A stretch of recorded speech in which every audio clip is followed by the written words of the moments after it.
Hey guys, it's Matt Zaddy here with the Guitar Shop, and today we're going to be giving you 10 tips to help you make better performance videos from your phone to post to social media. Alright, let's do this! You!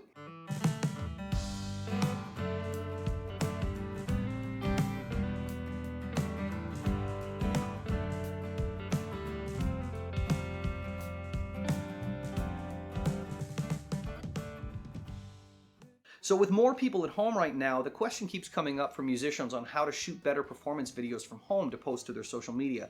And you're probably thinking, well, doesn't everybody already know how to do that? And the answer is, well, no. You know, some people would pay other people to film them, which I've done a lot in the past, or they just really haven't taken the time to delve into it to find ways to make those videos look good. So this video is for everybody who just wants to step up their video game at home just a little bit. Now, just a heads up, like we said, this is an intro video, so you might find one or two or all of the tips helpful. Either way, please let us know in the comments. We'd love to hear what you think.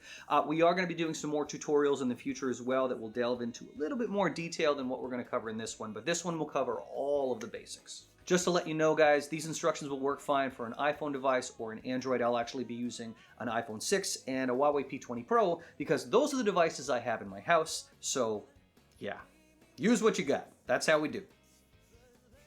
All right, tip number one for you guys is to rehearse your performance. You want to make sure that whatever you're going to perform on camera that you've got super solid, so you don't have to do take after take after take, because you're going to find, and you may not believe this, but you put a camera on people, they get nervous, even if there's no crowd around. So make sure you've got your music super solid. Whatever you're going to play, make sure you know it. Because if it sounds bad, no one's really going to want to watch the video anyway. Oh, come on! Just make sure you know what you're doing. I think that's a good bet.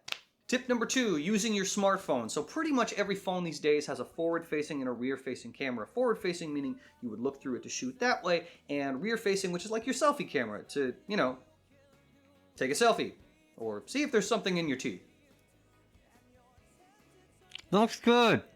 Either way. So open your camera app and select video mode. The forward-facing camera will typically give you a better quality video, but you can also use the selfie version as well, because then that way you can watch yourself while you're shooting, which can be really handy. If you want to use the selfie version, you'll see at the bottom right or the bottom left, it'll look like a little camera with a bunch of little arrows kind of going like this around it. Click on that and you'll see the image flip around, and you can play with both of them either way. Shooting in selfie is handy because, like I said, you can see yourself, but you will sacrifice some of the quality typically anyway. With newer phones, you can probably get away with it. So we do have to talk about shooting portrait versus landscape. Portrait is when it's, well, like a portrait, vertically, and landscape is when it's horizontal, like a landscape, or hills, or a field, or the country.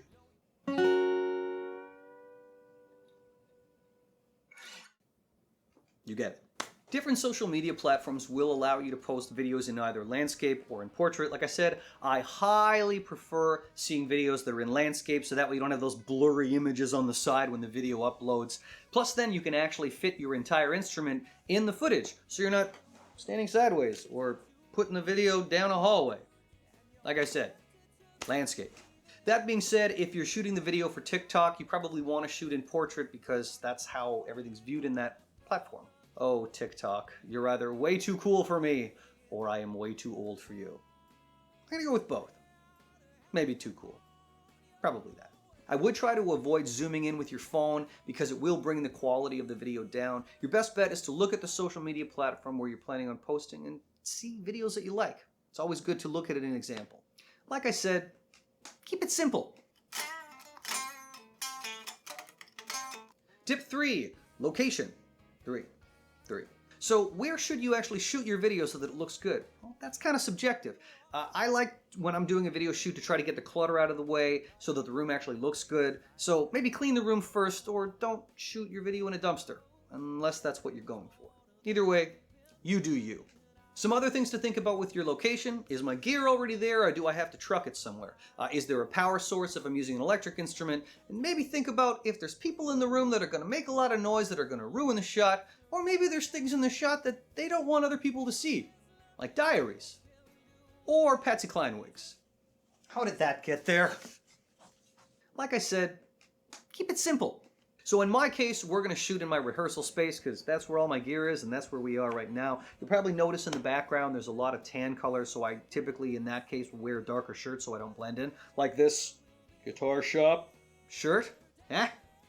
I'm I'm also a big fan of symmetry, so I try to have things look kind of even from side to side, so again, it's not distracting to the eyes. Just a personal preference, but symmetry works for me.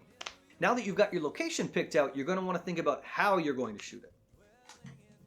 Which brings us to number 4, camera setup. So if you have the cash, you're welcome to go buy some kind of a tripod that you can put your camera on.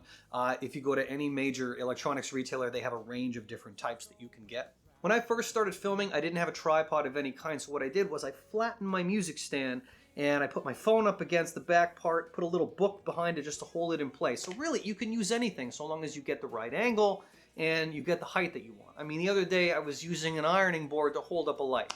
You can make this work. Also, try to get your shot to be reasonably level so that it doesn't look like you're falling over while you're playing.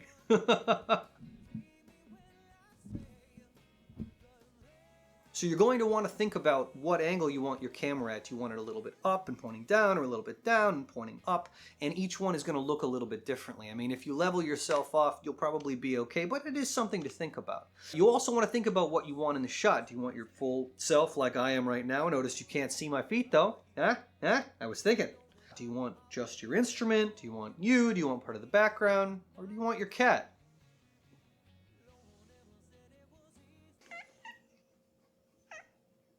Number 5, lighting. Now the easiest way to get even lighting is to put yourself in front of a big window and let nature do the rest. Window light. Now if you're shooting indoors and you don't have access to direct sunlight, here are a few tips for your lighting. You want to make sure you don't have your main source of light behind you, because you'll just look like a shadow and everything else will be bright. You can also play around with the placements of your lights so that you can see if you like the shadows on your face. My main light is right over there and seems to be doing just fine for me. If you want to get fancy, you can set up a 3-point lighting system, which involves 3 different lights to make you look the best that you can. If you Google it, you'll find out lots of info on that, and there'll be more on that in the future videos. Quite honestly, good lighting can make a video look that much better, and it's worth putting a little bit of thought and effort into.